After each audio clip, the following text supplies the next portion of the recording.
Assalamualaikum warahmatullahi wabarakatuh. Selamat pagi anak-anak cerdas. Apa kabar semuanya? Semoga selalu dalam keadaan sehat walafiat. Ya, pada hari ini kita akan belajar bagaimana cara untuk menyelesaikan masalah yang berkaitan dengan bilangan bulat dan pecahan. Ya, jadi mohon bagi kalian atau bagi Anda yang belum memahami bilangan bulat dan pecahan untuk materi yang kemarin, tolong dibuka lagi materinya, dipelajari kembali. Kenapa? Karena materi ini akan selalu dipakai untuk materi-materi selanjutnya. Jadi sangat wajib untuk kalian memahaminya. Baiklah, untuk mempersingkat waktu, di sini saya punya beberapa latihan soal untuk kalian. Ya, dan soal-soal ini juga sering keluar di ujian. Jadi mohon disimak baik-baik, entah itu ujian nasional maupun ujian sekolah. Jadi sengaja saya bahas supaya ada persiapan kalian untuk di tingkat selanjutnya. Untuk soal yang pertama, hasil dari 32 dikurang negatif 24 dibagi 8 ditambah 7 dikali 9 adalah titik. Jadi untuk menyelesaikan soal seperti ini, jadi saya perlu tekankan, nah kalau ada tanda kurang, bagi, tambah, kali, ya, mana yang lebih kuat? Oke, yang terkuat itu bagi atau kali. Ini yang nomor 1. Kemudian tambah atau kurang, ini yang nomor 2. Ya, seperti itu ya anak-anak ya. Ini saya tulis, saya tekankan kembali. Jadi yang terkuat itu adalah bagi atau kali yang pertama, kemudian tambah atau dikurang untuk yang kedua. Nah, untuk kasus soal seperti ini, mana yang lebih duluan? Karena di sini tidak ada tanda kurung. Kalau ada tanda kurung itu berarti wajib itu duluan dikerjakan, entah itu dia tambah atau kurang, kali, bagi, itu tidak mengikuti aturan ini. Tapi kalau tidak ada tanda kurung operasi, tidak perlu ya, seperti contoh yang pertama ini. Jadi penyelesaiannya, nah di sini saya tulis kembali dulu soalnya supaya tidak bingung ya. 32 dikurang negatif 24 dibagi 8 ditambah 7 dikali 9. Nah, yang dikerjakan terlebih dahulu adalah yang, karena di sini bagi, ada bagi dan ada kali, mana yang lebih dulu, Bu? Yang paling tertulis duluan. Di sini yang paling tertulis duluan bagi, ya, tanda bagi. Berarti yang kalian kerjakan adalah yang pembagian dulu. Nah, ini ya yang saya tandai ya. Nah, ini duluan yang kalian kerjakan. Ini nomor 1. Baru setelah itu yang ini. Ini nomor 2. Sekarang kita coba ya. Di sini tuliskan 32. Nah, ini dikurang, tanda kurangnya tetap ya. Tanda di depan negatif ini punyanya 24. Negatif 24 dibagi 8. Negatif 3. Ingat, bilangan negatif dibagi bilangan positif hasilnya bilangan negatif. Ditambah, nah ini 7 kali 9 berapa? 63. Oke, kalau sudah seperti ini apa selanjutnya? Di sini ada tanda kurang, ada tanda tambah, yang mana duluan? Yang tertulis duluan karena mereka sama-sama kuat ya. Jadi yang negatif atau tanda dikurang ini duluan dioperasikan. Ya, saya tandai ya, ini duluan. Nah, ini yang nomor 3. 32 dikurang negatif 3. Ingat, kembali lagi bilangan bulat yang kemarin ya. Kalau ada tanda negatif, di sini negatif berarti jadi positif, berarti jawabannya adalah 35 ditambah 63. Oke, jawaban akhirnya adalah 98. Jadi untuk nomor 1 ini penyelesaiannya adalah 98. Semoga bisa dipahami baik-baik ya anak-anak cerdas. Selanjutnya untuk nomor 2. Hasil dari dalam kurung 16 dibagi 4 dikali 2 dikurang 10 tambah dalam kurung lagi negatif 3 kali 2 adalah titik. Penyelesaian, saya tulis kembali soalnya biar tidak bingung ya. 16 dibagi 4 dikali 2 dikurang 10 ditambah negatif 3 kali 2. yang ada di dalam kurung wajib kalian kerjakan duluan. Ya. 16 entah tidak ngurus tandanya itu apa, yang penting dalam kurung dikerjakan terlebih dahulu. Dalam kurung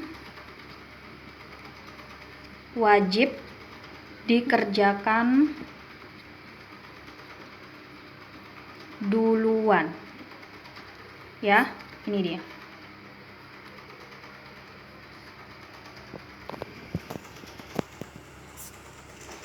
Oke. Sekarang 16 dibagi 4, jawabannya adalah 4. Ya, ini yang dikerjakan terlebih dahulu. Nih, ini yang saya lingkari ya, ini wajib dikerjakan terlebih dahulu. 4 dikali 2 dikurang 10 ditambah negatif 3 kali 2 negatif 6. Nah, selanjutnya ada kali, ada kurang, tambah. Jelas yang duluan adalah yang dikali. 4 kali 2 jawabannya adalah 8. Ya, dikurang, tulis kembali 10 tambah negatif 6. Nah, ini ada kurang, ada tambah, yang mana duluan? Yang dituliskan terlebih dahulu karena mereka sama-sama kuat. Berarti 8 dikurang 10 negatif 2 ditambah negatif 6. Oke, negatif 2 ditambah negatif 6 negatif 8. Jadi untuk nomor 2 jawabannya adalah negatif 8. Saya lanjutkan untuk soal nomor 3. Lee Sun Gun melakukan perjalanan. Nah, ini soal cerita ya, ya. Saya ulangi. Lee Sun Gun melakukan perjalanan dari Korea ke Indonesia. Pada saat berangkat, suhu udara di Korea, ini saya tandai ya, negatif 13 derajat Celcius. Pada saat tiba di Indonesia, suhu udaranya 21 derajat Celcius. Berapakah perbedaan suhu udara kedua negara tersebut pada soal? Ya, jadi kalau kalian ketemu dengan tipikal atau tipe soal seperti ini, tidak usah bingung nak ya. Jadi kuncinya di sini adalah, nih sudah saya tandai angkanya dan pertanyaannya. Jawab sesuai dengan apa yang ditanyakan. Perbedaan, kalau ada pertanyaan perbedaan berarti nanti ada kaitannya dengan selisih. Kalau selisih berarti kalau di matematika ada kaitannya dengan tanda kurang. Oke, baik, supaya lebih jelasnya saya tulis bagaimana cara menyelesaikannya. Tadi kan Lee Sun Gun itu dari perjalanan Korea ke Indonesia. Di Korea negatif 13 derajat, sedangkan di Indonesia 21 derajat. Kalau berbicara tentang selisih, berarti nanti bilangan terbesar dikurangi dengan bilangan terkecil. Nah, selisih atau perbedaan suhu udara, oke, berarti perbedaannya adalah suhu yang terbesar, itu suhu di Indonesia ya, berarti 21 derajat Celcius. Tadi perbedaan berarti dikurang, dan suhu di Korea negatif 13 derajat Celcius. Nah, ini berkaitan dengan bilangan bulat ya anak cerdas, tidak usah bingung ya. 21 dikurang negatif 13, jawabannya adalah 34 derajat Celcius. Jadi perbedaan suhu udaranya adalah 34 derajat Celcius. Jadi perbedaan suhu udara kedua negara tersebut, nah, adalah 34 derajat Celcius. Ya, seperti itu ya anak-anak cerdas. Nah, selanjutnya saya lanjutkan di soal nomor 4. Bu Eni membeli telur 91/2 kg. Dalam perjalanan pulang ada beberapa telur yang pecah. Sesampainya di rumah, telur yang tidak pecah ditimbang kembali dan ternyata beratnya 7,3/4 kg. Berapa berat telur yang pecah? Wah, ini cara menyelesaikannya berkaitan dengan bilangan pecahan. Oke, cara menyelesaikannya. Gini nak ya, kalau matematika ada soal cerita, itu alangkah baiknya kalau kalian dalam menyelesaikannya itu sambil dibayangkan. Kenapa sambil dibayangkan? Ketika kalian bisa membayangkan dengan jelas, maka kalian akan tahu kira-kira nanti ini prosesnya ditambah atau dibagi atau dikurang gitu ya. Kalau berdasarkan soal ini, berarti tandanya apa nanti operasinya? Dikurang, ditambah, bagi, atau kali? Karena di sini tanyakan berat telur yang pecah, tadi awalnya ada yang tidak pecah, berarti nanti ada operasi pengurangan. Jadi, berat telur yang pecah kan berarti yang tadi ya, berat yang awal 9,5 kg tadi dikurangi dengan berat telur yang tidak pecah tadi. Nah ini ya, ini tadi yang awal dikurangi dengan yang ternyata setelah ditimbang di rumah berat yang tidak pecah 3/4 kg. Nah berarti secara logika kalau untuk mencari berat telur yang pecah berarti tinggal dikurangkan. Oke, sama dengan ini bagaimana caranya kalau ada pecahan campuran dikurangkan? Jadi caranya adalah kalian ubah ke dalam pecahan biasa terlebih dahulu. 9/1/2 bentuk pecahan biasanya adalah ini dikali, kemudian di atas ada ditambah ya. 9 kali 2 18 tambah 1 19/2 dikurang 7 kali 4 28 tambah 3 31/4.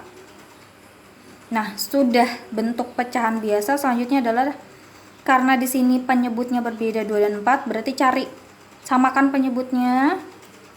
Oke, kita jadikan 4 ya. 4 di sini tetap 31/4. Karena di sini 4, berarti kan otomatis 2 dikali 2 ya. Berarti di atas juga harus dikali 2. 19 kali 2 38. Oke, selanjutnya karena di bawah sudah sama, berarti di atas tinggal dikurangi. 38 dikurang 31. Nah, jawabannya adalah 7/4. Bagaimana? Apakah sudah selesai 7/4? Ini bisa disederhanakan ya.